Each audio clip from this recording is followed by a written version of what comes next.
I remember in May of 1942, I was just finishing up kindergarten, but I was not able to complete my kindergarten year because my oldest sister, who was ninth grade student at Lincoln Junior High School in Sacramento, California, came to pick me up and said we had to go home. We had to leave right in the middle of the school day. So I was able to pick up a complimentary grapefruit that I could take home with me. Those were the days when, if they had extra produce, they were given to the children, and we could take one home, go home. So that was my big day, going home early, getting a grapefruit. And after that, I don't remember too much, but I know when we were younger too, that at night we would be on curfew, and we had to be in the house by a certain time. And one day, I think it turned into evening because my neighbor friend, a little boy that lived in the alley down the way from us, he and I snuck into a little theater owned by, this is the back way. We snuck in through the candy store owned by the Japanese proprietor, so she let us in. And we would sit there watching the movie while our families were looking for us. So I remember being told about that. And the only thing next thing I remember is we were in Relocation camp, which is north of McClellan Field, somewhere in that vicinity. And I was thinking how when we went to the bathroom, it was just a hole in the ground with a, built up wooden stool. And I thought, oh, I'm going to fall in. I'm going to fall in. And that's the only thing I could remember about Relocation. Then we went to Tule Lake. I don't remember how we got to Tule Lake, but I think we went by train. And in Tule Lake, I remember my mother and I climbing Castle Rock. That was the big mountain. And then coming down the backside to the pig farm.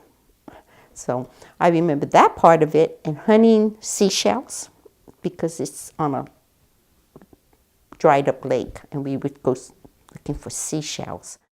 My family decided to go to Amache, Colorado, and that's where my fun began. Because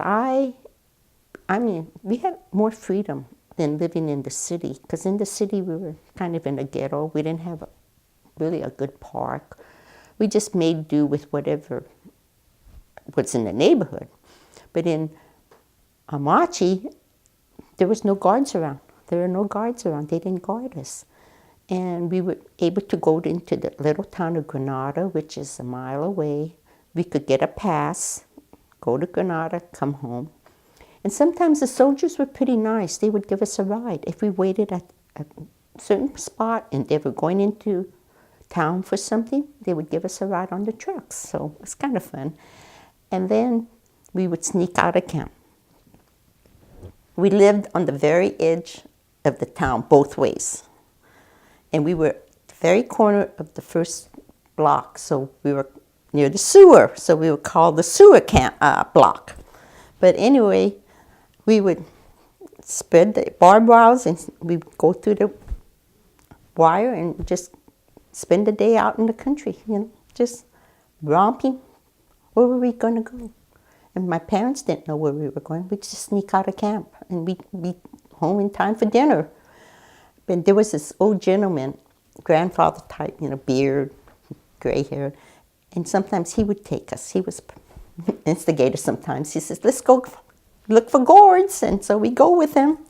And those are good memories. But, I can't remember really a bad time. Well, I had not bad experience in second grade, but I didn't like the teacher, but, I learned the system. I could pretend I'm going to school and play hooky until I got caught because the teacher says, oh, how's your found out, got hold of my older sister and said, oh, how's your little sister doing? Is she okay now? Is she, well? She's wet. She's not sick. And she came home and told my mom. And so I got caught. They found out what I was doing was roaming the pretending going to school and roaming the camp and come home just in time for lunch or dismissal time, whatever. Just pretend like I went to school, but I got caught, so that wasn't so great. We went into third grade. One thing I really remember about third grade is our teacher, who was Caucasian, and I'm not sure if she was from Denver, Colorado or not, but she and her son came to live in the camp with us. Her son, his name was Jack Drummond, I remember that. And he went to school with us, kind of grew up third grade with us. So that kind of stuck in my mind, thinking, here's a minority. He's the minority this time, that he came to school with us. In October 1945 was the day that we were going to leave. We were the last family, almost the last family to leave Amache, because we didn't really have a place to come home to. My older brother had been sent ahead of us to look for a place for us to live. And it took a while. And then my other two brothers, who happened to be one in Chicago and one Cincinnati, kind of helped finance us moving back, trying to find a house, put a down payment on a house. But we had to finally leave. So we came back by train. I remember stopping in Albuquerque, New Mexico, and next stop was Bakersfield. And when we came into Sacramento, it was night. It was already dark. But they set us up at the Sacramento Buddhist Church gymnasium, and it was just like a refugee camp. I mean, people from everywhere coming home. So what they did to partition off our living space, they hung up wires and put army blankets. So we had a small living space for 6 of us. It was 8 of us, I guess. My 5 sisters, my brother, and my mother and dad. Yeah, there were 8 of us. The rest of them were gone. 2 in the service. 1 was home, but he was living in a bachelor's quarters, looking for a home. Then, of course, my 2 other brothers that were out of state. So we lived there for about 3 weeks. No bathing facilities, no cooking facilities. So we were basically living on cold food. And then my father found a space for us to live in an old gambling house. And then in December, my brother finally found a house in 3rd between U and V. It was in a Portuguese neighborhood. So it was kind of scary, because we're coming out of a pretty safe environment, being all Asians, coming into a Caucasian environment. So for a while, we pretty much kept to ourselves. We would go to the neighborhood store and do our business, be polite, come home, So later on, we met some of the children in the neighborhood, but they all went to parochial school. I think our family probably was the only one on the block that went to public school, and that was Lincoln Junior High School. And that school ran from kindergarten to 9th grade. So we had brothers and sisters all down. And life went on, and sometimes we had some unpleasant memories, about being called chaps, or somebody not waiting on us, or ignoring us. But, being that we were in kind of a safe neighborhood, I mean, we kind of stuck to our own.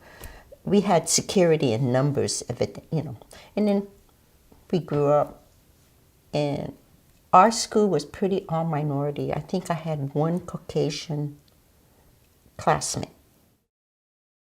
Then when I went to Sacramento High School, it was a whole new experience. It was like culture, It was scary. It was scary for me to go to Sacramento High School, because I was the only, I bet I only had 1 other classmate from Lincoln Junior High School in 1 or 2 of my classes. Other than that, I didn't know anyone.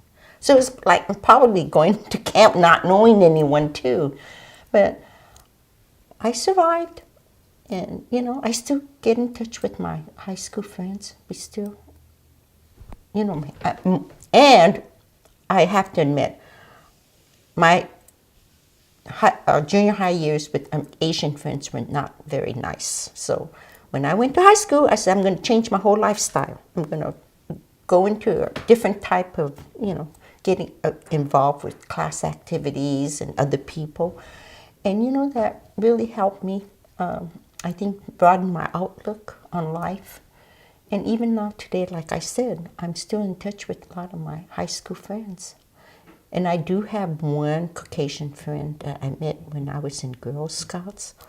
She went to Kit Carson. I mean, she lived in East Sacramento. I lived in the ghettos, you know, in 3rd Street, West End.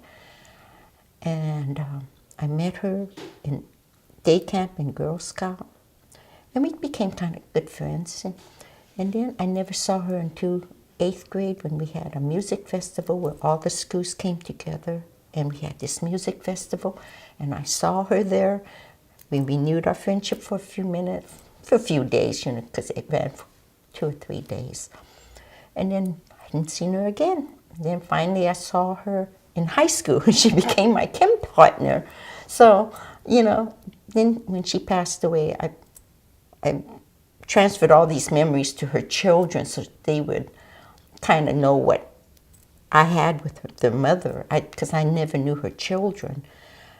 I mean, they lived in Dowday or, you know, and I in South Sacramento, so we hardly ever got to see each other except at class reunions or class gatherings.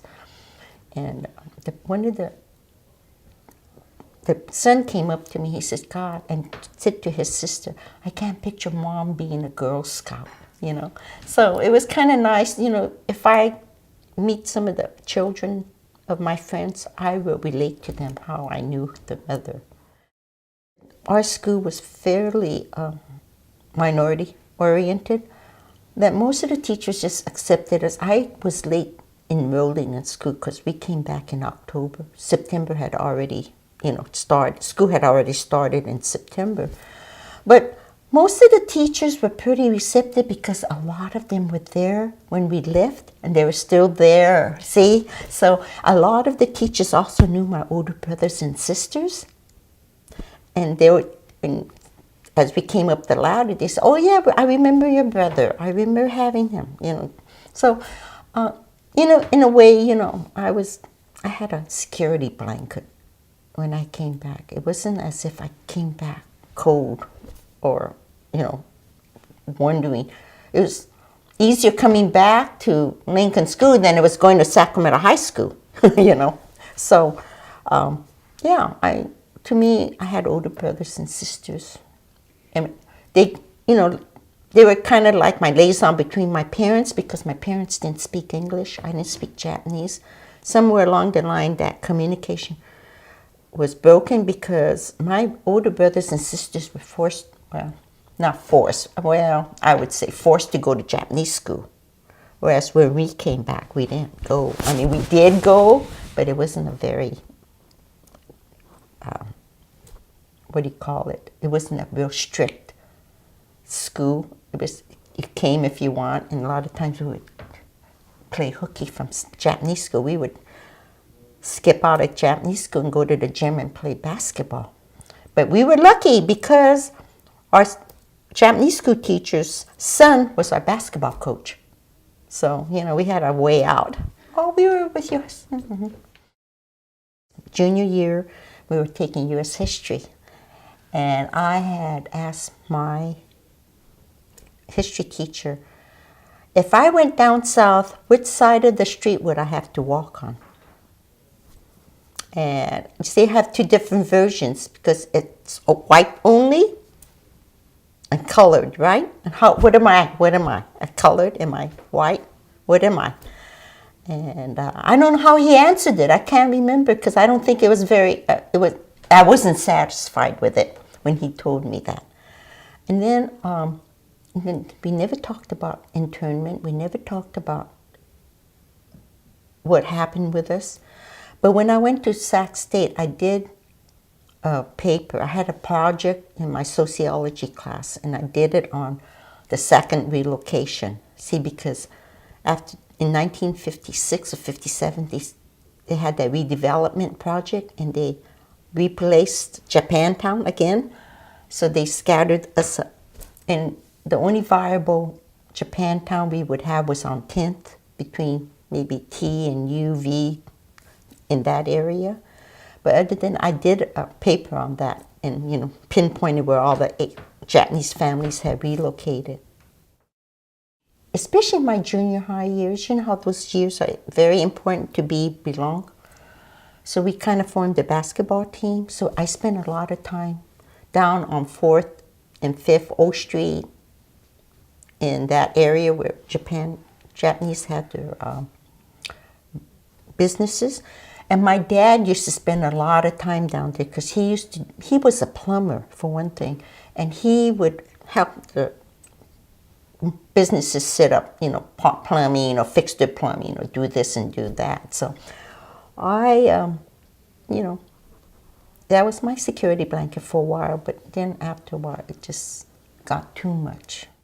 I remember when my brother, it was tragedy. He got into a fight with one of the boys, and he threw a rock and it hit the boy in the eye, and I think it blinded him. So that kind of, that really, sticks to my mind because I always felt badly for my brother. I mean, I felt bad for the boy, but, the Japanese community can be kind of cruel too. They always seem to pick on something like that and make it an issue.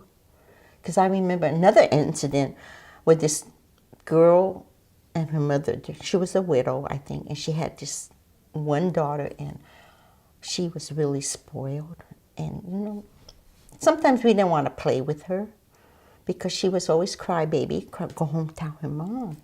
And so one time, something must have happened, I don't know, but because our family was so large, we got a family table. Mess hall, you just ate, you walk into the mess hall, you sat wherever you're in line.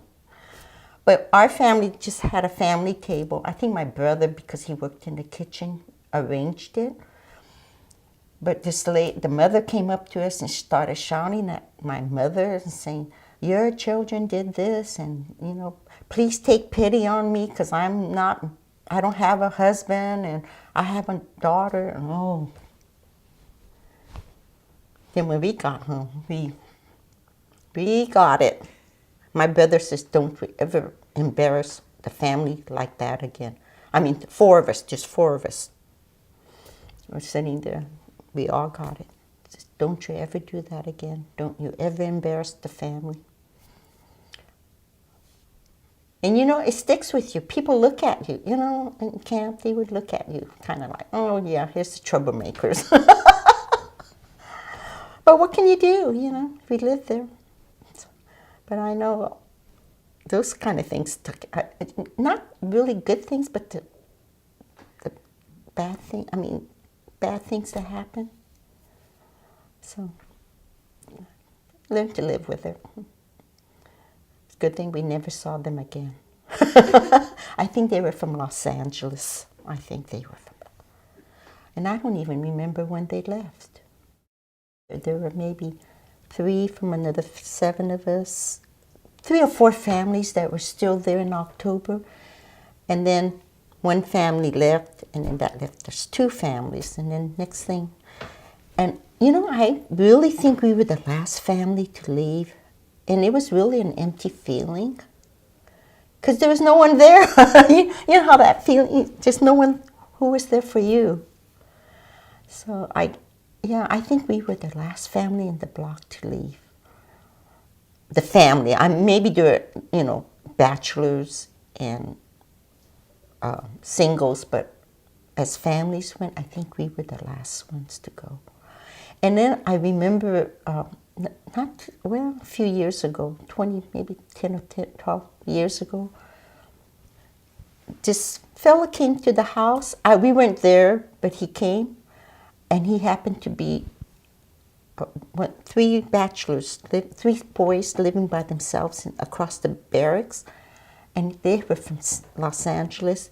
He made his way up to Sacramento, found out where we lived, walked from the bus station to our house to visit, and we missed him. It was so sad. I mean, to have someone come that remembered us, come and say, oh, he visited us, but we were gone. I mean, I think my mom or somebody was home because they knew who he was. But we remembered him because he used to live across the barracks from us, and we used to always see the three brothers. You know, I can't even remember their name now. But little things like that. People from camp come, they're looking for you. I think my one brother, the second oldest brother, he was really bitter. He would not talk to people. You know, if a student came up doing a paper and they were in Japanese, he would not talk to them. He would say, no. You don't know how it was. You won't know how it is. He said, who would know? Yeah, he was pretty bitter.